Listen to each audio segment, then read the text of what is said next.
to the Yeah. place. So no one can do the Chris Hughes flavor. They have their own flavor of what they believe and what they teach and how they teach it and from their experience and all that. So never think that the marketplace is oversaturated, because in health and wellness, it certainly is.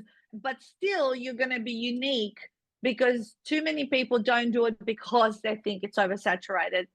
Why? Just do your own flavor and you attract your vibe into what you do. Welcome to How to Build a Profitable Nutrition Business. If you love nutrition and you love helping people and you want to be in the game long enough to keep doing that, then this is the podcast for you. Let's get into it.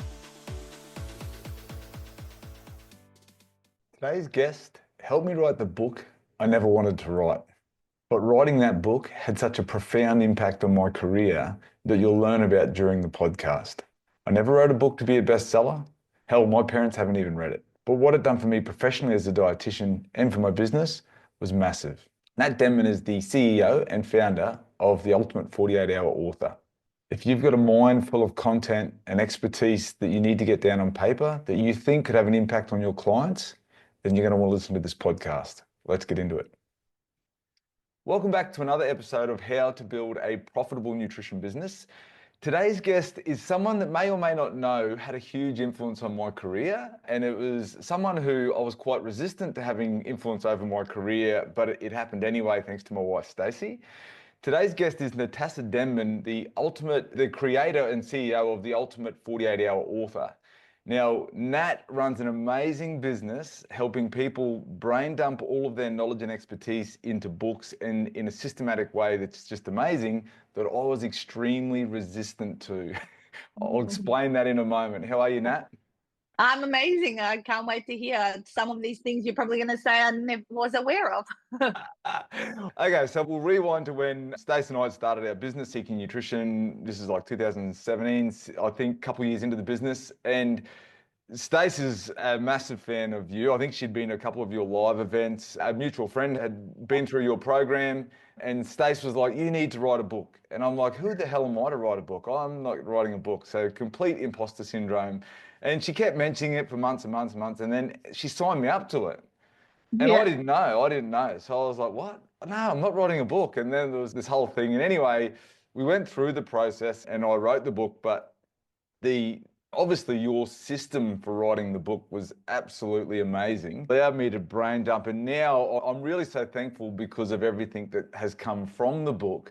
But just that pressure of running a business, we had a young family, and then writing a book, I'm thinking, I can't write a book. Who's got time for that? Yeah. And so, yeah, behind the scenes, it was a little bit tense at home for a while on that, but the process was amazing. And it's really, it's one of the highlights of my career as a dietitian is writing a book. And I really owe all of that to you. So thank you.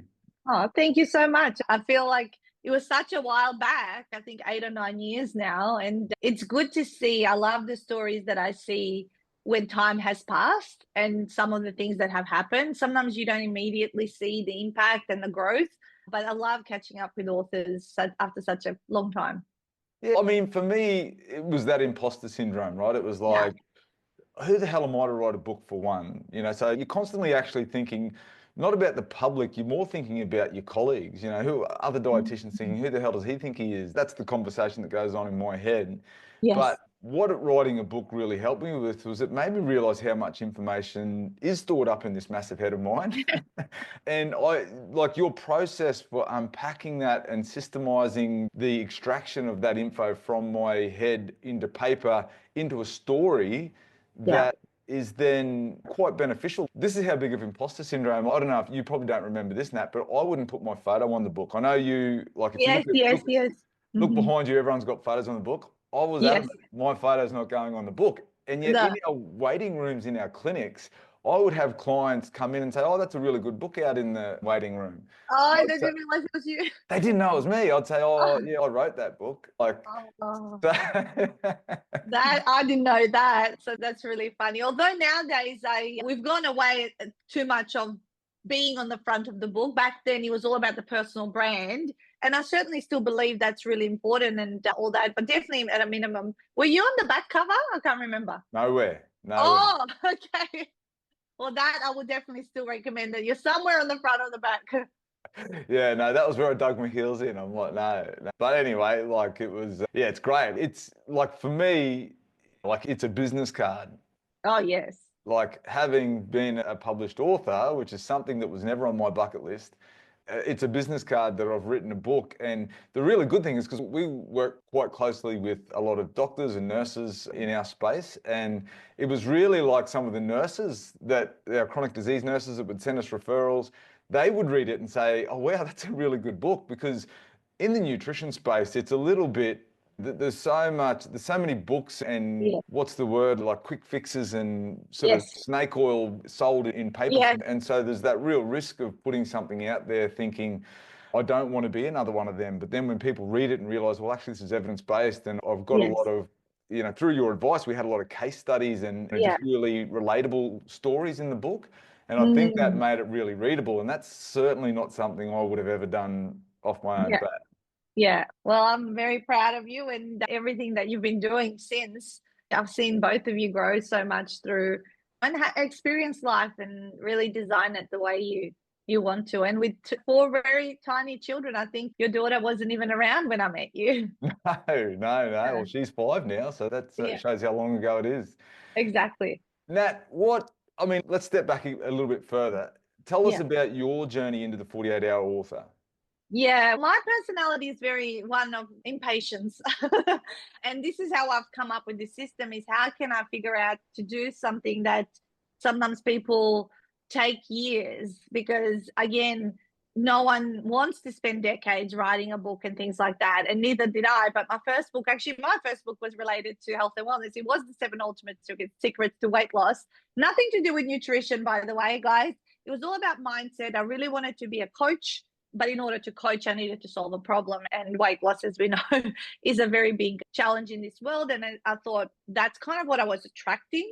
I wasn't even advertising it, but everyone would come to me and say, what do you want to work on? I want to work on my health and lose 10 kilos and all this sort of stuff. So that was my first journey into writing books.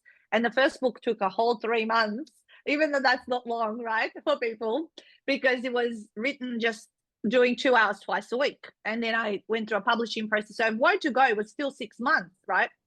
But how I realized you can do it a lot faster is that if you're an expert in your own field and you can speak about what you do day to day, I mean, if you unpacked your content, your stories, your bullet points, and had structure, which is what you were referring to chapter unpacking, book unpacking, then you could verbalize your content and then tidy it up after the transcription's been done and therefore fast track this. So I've worked out the maths that 17 to 20 minutes of speaking when it's transcribed across 12 chapters equals 40,000 words, which is literally the size of the book, like 160 odd pages.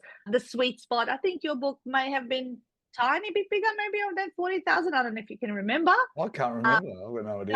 Maybe it was somewhere between 40 and 50,000. I'm just imagining it physically, what it looked like. It was a little bit thicker than the 40,000 word book, but that's the maths. So when we allocate in our 48-hour author retreats the 7 hours towards speaking, that's enough time to speak out all that content as long as you've come away prepared, right? Which is there's a bit of preparation. I say there's about 10 to 12 hours of preparation before you're ready to execute. And I don't know if at the end of the day you ended up typing or you did speak it out. Can you remind me? Yeah, no, I spoke it out. You spoke it out. Yeah, I Yeah, spoke it perfect. out. And then, so we had meetings about the unpacking and you gave me that structure. Yes. And then, so I worked through that, spoke it out, the transcription come back. And that part of it, this is probably not relevant to all your authors, but the thing I really loved was that part of the revision and the speaking out was, I'd been a dietitian for a number of years before that, and you're telling clients about stuff, but it makes you go back and then confirm in the evidence what you've been talking about. So yes, we're an evidence-based profession, but it's, hang on, I need to update this. I'm putting this in print. I need to make sure that this is still the latest data. And so just that whole process, that part of it was a little bit timely, but what it done for me as a dietitian was just gave me tons of confidence. I would go in and talk about things and I would present after that. And we can talk a little bit about that after as well. But it was like just that confidence in what I was doing. Yeah, absolutely. I think that the cleanup process is definitely the one that I also dislike So often when my husband, Stuart, like you have your Stacey, will do, because he knows me inside out how I would speak. So he would clean up some of my stuff so that it's almost ready. Nowadays, with the introduction of AI, you can actually utilize it, but I want to just put a disclaimer here with a lot of caution. It can definitely summarize and change things. So I purely use it for basic copy editing when I send it some text, just because sometimes the transcription can look like a real blob of text. And then it can tidy it up to a point where it's not changing you or summarizing and all that, as long as you've prompted it correctly, which is, again, yet another way of just making our job a little bit easier to get to that final product. I'm glad you said that, because I was going to ask you about AI, because I often think about the process that we went through was efficient. How much has AI improved that? So put it this way, transcription, remember we used to send it off to a guy, and we had this guy in Canada that used to do it for us, and then we'd send it back to you guys, and he was this one guy that was transcribing lots and lots of books for us, and it was a timely process because everyone was in a queue. But nowadays with Otter.ai, which is an app on your phone, which is free to use, you're getting transcription done immediately, and you can email it to yourself and starting to clean up. But then now with ChatGPT, as long as you prompt it correctly and you just get it to do a bit of the basic copy editing and tidy up, but then you go through your own self-edit to add more things in it, it's just shortcutted. It's just less and less time on the author's part. Again, do not get it to write your own book. You want to come from your own expertise, your own case studies, your own everything. But can you use it to do a little bit of tidy up and clean up so that it doesn't just look really best like a blob? You definitely can, and I encourage it. And something that I just spoke about moments ago before we jumped on this interview, we have now introduced an AI clone of your voice that can create your audiobook. This is like, Chris, hot off the press. I only announced it like half an hour ago, because I've just now cloned my own voice. I've done 3 of my books, and it's a service now that we're bringing, because who wants to spend 2 days in a studio? No one. I don't know about you, but I don't have the time, don't have the desire. I don't personally love audiobooks, but I know a lot of people do. And if I can have my book now as paperback, ebook, and audiobook, and I'm selling all 3 versions on our website, that's just a whole other game changer again. Well, I've often toyed with, because mine's not in audio format, and I actually haven't read a book in probably a decade. I've only listened to books, because with traveling and kids and whatever else, I never find myself sitting there, but I'm often in the car, so that's when I listen to a book. Yeah, so that's fascinating. So now you can come back to me, and if you want your audiobook version, I just need literally 2 or 20 minutes of your voice, depending on the type of clone you want. There's standard clones, and then there's high fidelity clones, and I probably would recommend a high fidelity one because it's more true.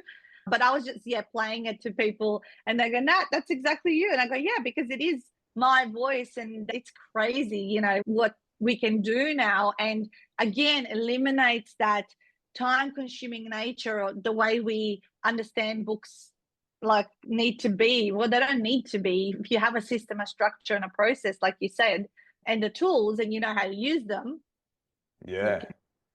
makes life easy. Now, you were fairly pivotal for us. You planted that seed with Stacey first, but with the book was then about building like an online course of your content. And because in our model of care, the way we would provide service, we were mostly Medicare DVA, which means that the consults were government funded for the best part, and you had to be efficient, really short. And so I was always wanting more. You never had enough time with the client to really help them. And that's where the online course idea was really perfect, because I thought, how good if we could then help our clients to just have that extension of our consult. And so with writing the book, it was like just that natural progression. You've written a book with all these chapters, there's an online course. Yeah, absolutely. Why would you not? Seriously, I think the leverage with a book, and my latest book that I released about 6 months ago, it's called Book Sales Won't Make You Rich: The Real Truth, How Authors Become Millionaires. And that's the whole idea. If you want to be a millionaire author, one of those just gets rich from book sales. That's a 1 in a billion, probably, like the Stephen Kings or some of the people, probably more the fiction writers, I would say, sometimes develop that. But they're writing lots of books, right? But you could write one book like you have, right? and turn it into an online course, turn it into a lucrative, build your credibility for your business. Then eventually with your business, I don't know, you guys did sell the business, didn't you? We did, yeah. So we Yeah. did, and the course was quite useful when we had the business. Right. And when we sold the business, we kind of shut the course. We were actually burnt out for a while just from the business, but Yeah. but Yeah. it was really helpful. Selling your business, did you guys benefit from selling your business? Yeah, we did. It probably wasn't as clean, and it was a little bit messy in the end, but that's a whole nother podcast. But Yeah. we benefited in that our mental health, we were just at a point in our life where we were over it, and we had young family and elderly parents, and we were just like, we wanted to travel, and that's when we And you decided to did. travel. So that's a huge benefit to allow the time and the space for you guys to do that. And now you've got your app. Is that Mealzee? Yes. So Yes. all of these ideas about content development probably were the seed from developing the content for your book and all that sort of stuff. It was, yeah, absolutely, Nat. And what it was, I think the book was the line in the sand for me, because it was like, hang on a sec, I can do this, I can do that. Whereas Stacey's the entrepreneur in our relationship, and she's got that thinking and has dragged me along with her. Like Yeah. I was probably just going to follow the path of, I'm a dietitian, I just see clients back to back, like this. Time for money. Yeah, this is what I do. So it's like writing a book was something that she dragged me into, and then that then opened Yeah. up my mind, thinking, hang on, what else can we do? And that's when you Yeah. really start to explore and innovate. So yeah, it was great. I love that. And I love that you listen and you did more, because you can leverage yourself so much more beyond time for money and create more value into the world that also gets left behind as a legacy as well, especially what your book would represent. Yeah, absolutely. And like I touched on before, like speaking gigs that would come from it, and primarily locally, like I was probably a victim of my own like self-sabotage in not promoting that I had a book, but Yes. certainly within the network I had up in our area, like I would often have speaking gigs as a result. And a lot of that, can't say it was tied directly to the book, but a lot of it tended to go up after publishing a book. So you would think there's some sort of correlation. But what it done for me was, like I was saying, it was the confidence to get up on a stage and just present to 100 nurses or a heap of doctors or whatever it might be. Whereas before, I would have been shitting myself about that. Yeah. But I love it. that process of putting it all down on paper and reinforcing what I was talking about was really beneficial. What I often say, it's actually not about writing your first book. It's about the person you become at the other end of it. And that's a quote I've been saying for more than a decade now, because I see that growth in confidence. Sometimes people think, oh, it's about the book, or it's about how many units am I going to sell and all that. Sometimes, like, it's not about that. You become a new version of you. You have this own personal transformation. So I completely get when you're saying you're speaking and how confident you were in front of people. Same thing happened with me. Before I had my weight loss book, I was like selling hot air, coaching. What does that even mean? But then I've got this book, and then they come and bundle it up with a ticket for the event or whatever, and then they read it or whatever. And people would say, oh, my coach is an author and all this sort of stuff. And people would like make me feel super special. That's what I had behind my profile. And that in itself, and once you write your content down, it's so much easier to externalize and speak about it, because you've already structured it. So to get up and just even talk off the cuff, it's probably easy because you've already done that hard part. And that's what a book often enables you to create. Yeah, I love that, because like in that nutrition space, there's so many niches that I see, that I think, like seeing people online, people I follow who are dietitians or nutritionists, that they're so knowledgeable in their area, like just what unpacking that into a book would do for them. Yeah, absolutely. I think I've worked with quite a lot of people in health and wellness, and I think they do benefit from going through the process. Doesn't matter, there's a lot of competition out there or whatever it is. No one does the flavor that you bring to the place. So no one can do the Chris Hughes flavor. They have their own flavor of what they believe and what they teach and how they teach it and from their experience and all that. So never think that the marketplace is oversaturated, because in health and wellness, it certainly is. But still, you're going to be unique, because too many people don't do it because they think it's oversaturated. Why? Just do your own flavor and you attract your vibe into what you do. Yeah, look, and for me, that was never an issue, because I was never doing a book to make money. And it's funny, I had mates that said, oh, you're hoping to be a bestseller. And I'm like, I actually don't really care if I never sell a book. Yeah. It's not, I think as part of our thing, you get 1,000 books we had, and we got rid of all of them, no problem. So it's like that actually paid for the program and whatever else. So Yeah. it was, but for me, it was actually, I never ever thought about the total number of sales. It wasn't about selling the book. It was about having a book. Exactly. And that mindset is so much more relaxing. When someone puts that pressure on themselves to go, oh, but I'll need to sell this and I'll need to make this much money, the focus is completely in the wrong spot. Same thing when I was writing my first one before it came out. I remember a lady at a networking event said, oh, yeah, many people self-publish, but don't hold your breath kind of thing. And to me, in my head, I thought to myself, I don't really care about how my book actually does. I just want to do well as a business owner and to be helping people through what I want to help them. So I just wanted to position me rather than this $20 product that might be purchased. And so similar mindset. And as a result, I got speaking gigs. From those speaking gigs, those clients came in, paying clients and all that sort of stuff. And then I couldn't care. That's why sometimes when people ask me how many books have you sold, I go, really? I don't know. I really don't know. I know my main book, Ultimate 48-Hour Author, I sell lots all the time, probably 500 to 1,000 a year get moved around because I'll do a lot of events and people buy them at the events and at the speaking gigs. And I know I'm always ordering that one the most because that's my main book, but I don't count that. To me, it's just a supportive structure and something that can help people who may not be able to afford to work with me at other levels. Yeah, that's right. And I was similar in that rather than like a lead magnet, which it was in a way, but for me, it was more an extension of our consult. Like I could give it to a client and say, yeah, look, just have a look at chapter 3. This is sort of reinforces what we're talking about here today.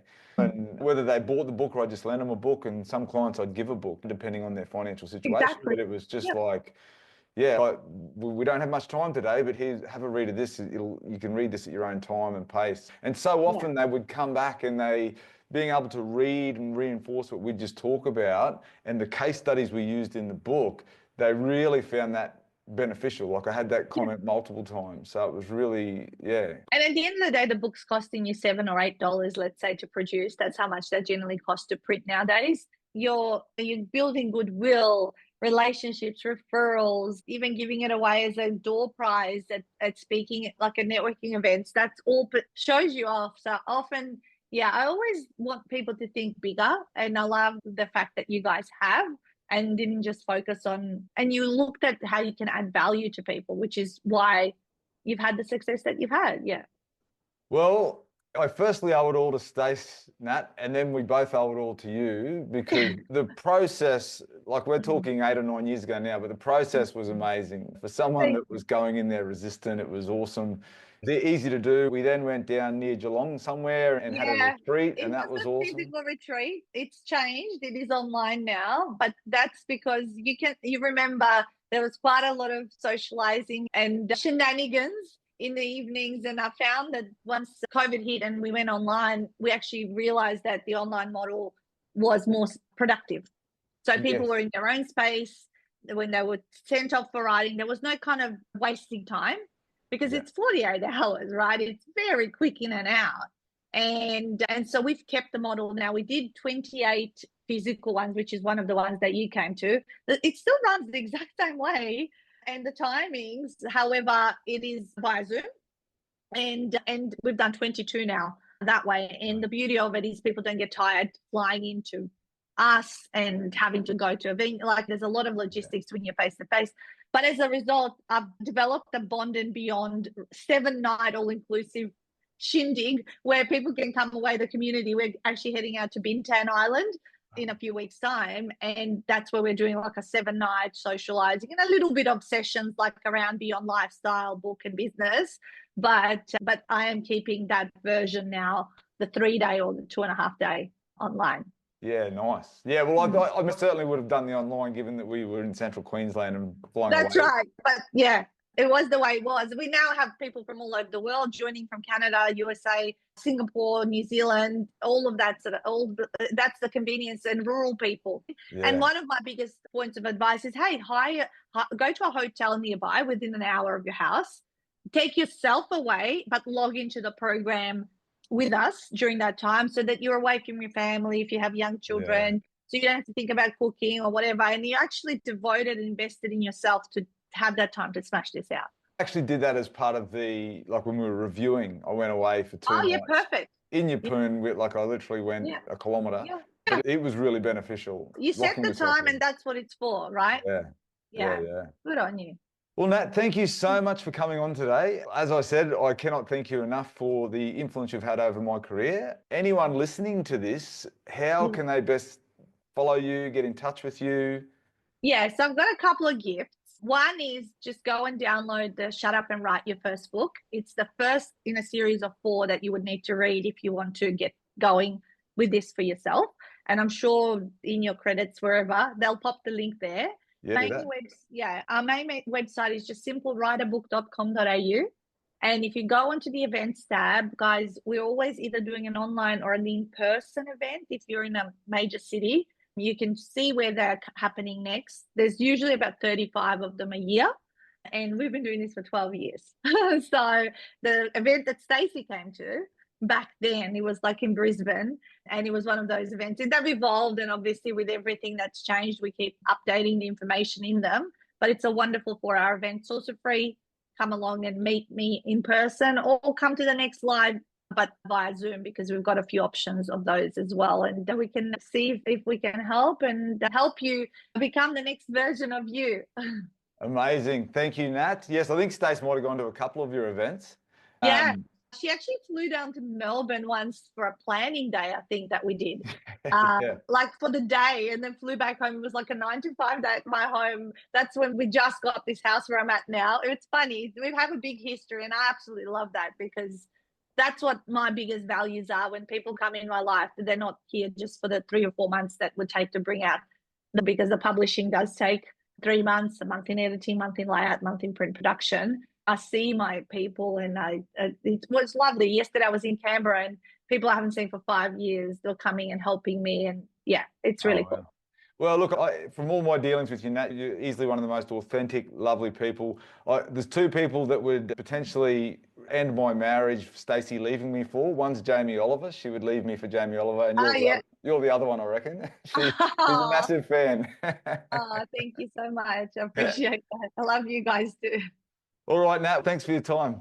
Thank you, guys. Do you find this podcast valuable? There may be other nutrition professionals out there will also. If you like, share, and subscribe, it's going to help other nutrition professionals make an impact on the world just like you. Thanks.